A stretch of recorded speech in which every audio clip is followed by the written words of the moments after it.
Hello, आप लोग कैसे हैं? आशा करते हैं कि आप लोग ठीक होंगे। आज का जो वीडियो है नोटपैड थ्योरी पर ही होने वाला है। लेसन 5 और लेसन 5 के अंदर में नोटपैड को हम लोग पूरा तरह से कंप्लीट करेंगे नोटपैड थ्योरी को। ये नोटपैड थ्योरी का आखिरी वीडियो रहेगा। इसके बाद नोटपैड प्रैक्टिकल में हम लोग वीडियो बनाएंगे। तो अगला जो वीडियो आएगा नोटपैड प्रैक्टिकल के ऊपर आएगा, जिसमें लेसन 1 2 3 4 5 के हिसाब से आपको उसमें नोटपैड का प्रैक्टिकल दिया जाएगा। नोटपैड लेसन 1 से लेकर 4 तक में जो हम लोग जाने थे वो हम लोग का था नोटपैड का परिभाषा, नोटपैड कैसे ओपन करते हैं, ओपन होने के बाद किस तरह से दिखता है नोटपैड का विंडो स्क्रीन, वो साथ में मिलने वाले टूल बार, टाइटल बार से लेकर स्टेटस बार तक जो नंबरिंग में आप देख रहे हैं, ये सारा चीज़ के बारे में हम लोग जाने थे। इसका हर एक टूल बार का परिभाषा को हम लोग पढ़े थे, समझे थे एक एक करके। उसके बाद अबाउट द मेनू में हम लोग गए थे, जिसमें 5 फॉर्मेट व्यू हेल्प के बारे में बात किए थे। उसमें एक एक करके हम लोग बताना स्टार्ट भी कर दिए थे। तो फाइल के बारे में हम लोग बताए थे, फाइल मेनू के अंदर गए तो उसके मिलने वाले ऑप्शन का सारा का परिभाषा पढ़े थे, समझे थे इस थ्योरी के अंदर में। उसके बाद जो वीडियो बना था उस पर एडिट पे बनाए थे। तो एडिट को हम लोग पूरा क्लियरली समझे थे कि एडिट के अंदर में क्या क्या ऑप्शन मिलते हैं,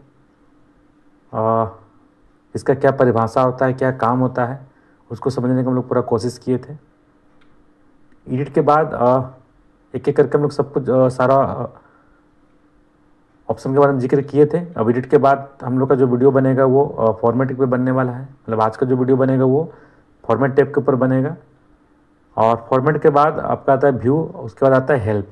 तो आज लेसन 5 है और आज लेसन 5 के अंदर में फॉर्मेट, व्यू, हेल्प तीनों हम लोग कंप्लीट करेंगे। अभी तक अगर चैनल को सब्सक्राइब नहीं किए हैं तो चैनल को सब्सक्राइब कर लें। तो बिना देर किए हम लोग अपना वीडियो को स्टार्ट करते हैं। तो फॉर्मेट टैब के अंदर में क्या मिलता है? पहला ऑप्शन वर्डरेप का मिलता है। तो पढ़ते हैं हम लोग इसका परिभाषा को और समझते हैं क्या है वर्डरेप।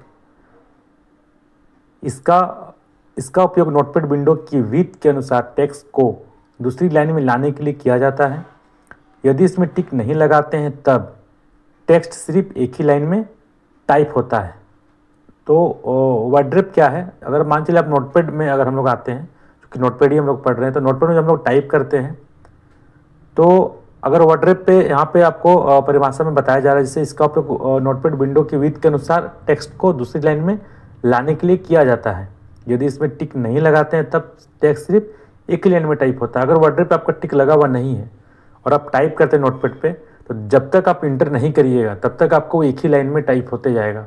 लाइन कितना भी लंबा हो जाए आपका एक ही लाइन में वो टाइप होते रहेगा। लेकिन अगर हम उस पर टिक लगा देते वर्डरेप पे, तो इसका जो आप इंटर नहीं भी करते हैं टाइप करते समय, तो उस समय आपका नोटपैड का विंडो की जो विड्थ है, जो चौड़ाई है, उसके अनुसार ऑटोमेटिक इंटर ले लेगा। तो अगर हम वर्डरेप यूज करते हैं, उस पर टिक लगाते हैं, तो बिना इंटर किए जो उस नोटपैड का जो विंडो का जो विड्थ है, जो चौड़ाई है, टेक्स्ट जैसे ही वहाँ पहुँचेगा लास्ट पे ऑटोमेटिक इंटर ले लेगा और दूसरे लाइन पे वो टाइप होने लगेगा। लेकिन अगर हम लोग टिक नहीं लगाते हैं तो एक ही लाइन में वो टाइप होते रहेगा जब तक हम लोग उस पर इंटर नहीं करते हैं। इंटर करेंगे तभी दूसरे लाइन पे वो टाइप होगा। दूसरा ऑप्शन जो मिलता है हम लोग का फ़ॉन्ट, इसका उपयोग लिखे हुए टेक्स्ट की स्टाइल को बदलने के लिए किया जाता है। जो भी हम लोग टेक्स्ट टाइप किए हुए हैं और डॉक्यूमेंट पेज के अंदर में, हम चाहते हैं उसका फ़ॉन्ट का स्टाइल चेंज करें, टेक्स्ट का स्टाइल चेंज करें, तो इस वाले ऑप्शन का हम लोग यूज करते हैं। फ़ॉन्ट पे क्लिक करिएगा तो आपको ऑप्शन मिलेगा बहुत सारा फ़ॉन्ट का, जिसका आप सेलेक्ट करके उसका स्टाइल जो है, टेक्स्ट का जो स्टाइल है, जो फ़ॉन्ट का जो स्टाइल है, उसको आप चेंज कर सकते हैं। साथ ही आपको उसमें बोल्ड इटैलिक का भी ऑप्शन मिलेगा और फ़ॉन्ट साइज़ का भी ऑप्शन मिलेगा, जिसके अंदर में आप जाके फ़ॉन्ट का जो टेक्स्ट का जो साइज़ है उसको कम या ज़्यादा अपने हिसाब से कर सकते हैं।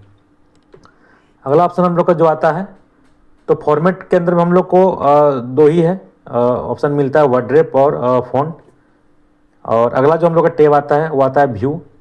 तो व्यू के अंदर में हम लोग को जो ऑप्शन मिलेगा पहला, वो हम लोग आता है जूम।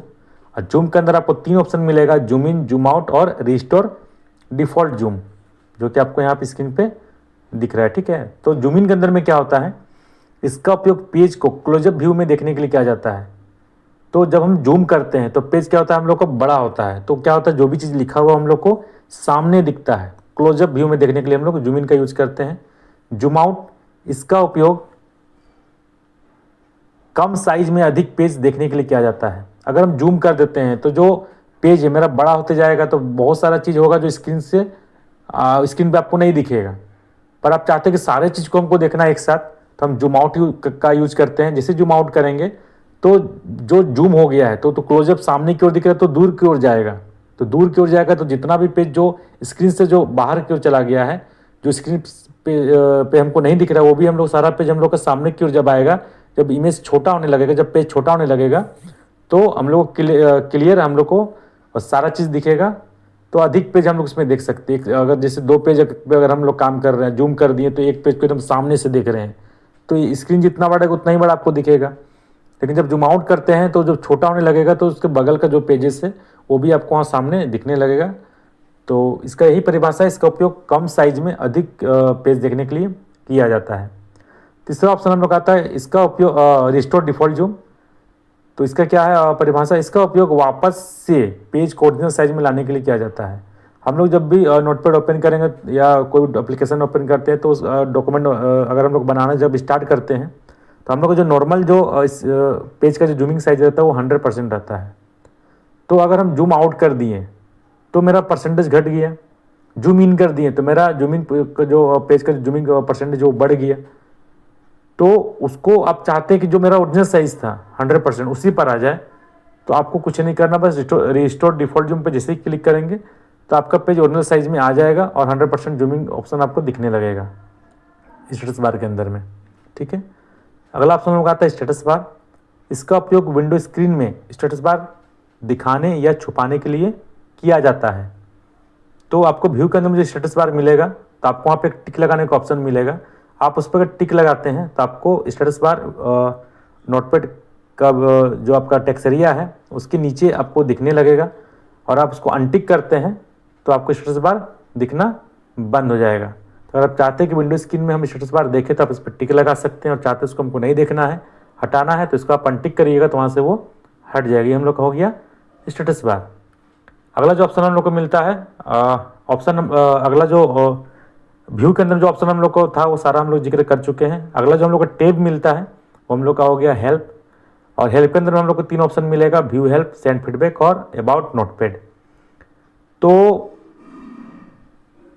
हेल्प के अंदर में जो मिल रहा है ये हम लोग का कोई टूल बार नहीं है, ये आपको ऐसे जानना चाहिए, आपको हम बता रहे हैं क्या चीज़ है ये, पर ये टूल बार नहीं है। टूल बार मतलब जिसका यूज करके हम अपने डॉक्यूमेंट को फॉर्मेटिंग कर सकते हैं या कुछ और तरीके से उसको हम चेंजिंग कर सकते हैं, वो सारा टूल बार के अंदर में आता है।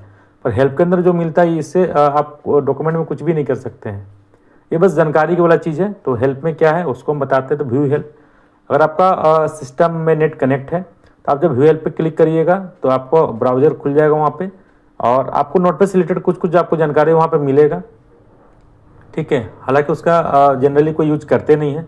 उसके बाद आपको दूसरा ऑप्शन जो मिलता है आपको इसके अंदर में सेंड फीडबैक।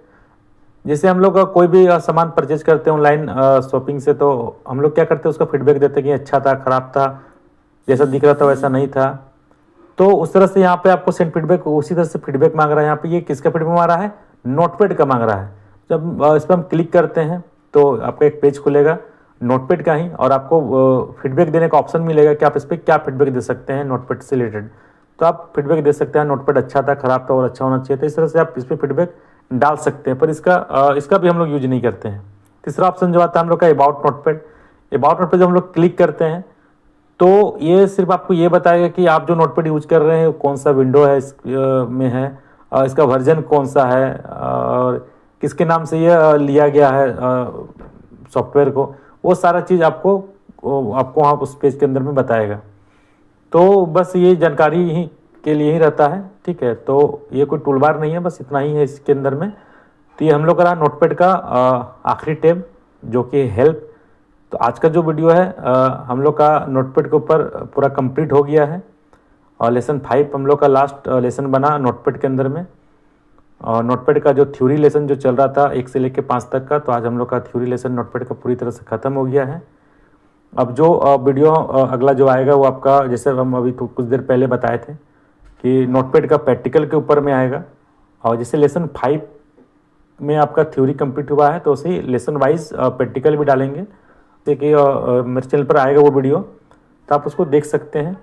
और जैसे अब थ्योरी समझ लिए तो आगे फिर प्रैक्टिकल को जब आप देखिएगा तो आपको पूरी तरह से नोटपैड का जितना भी डाउट है वो सारा क्लियर हो जाएगा और नोटपैड पे आपको अच्छा खासा जानकारी मिल जाएगा। तो वीडियो कैसा लगा कमेंट बॉक्स में ज़रूर बताइएगा, लाइक एंड शेयर करिएगा। तो आज के लिए बाय बाय।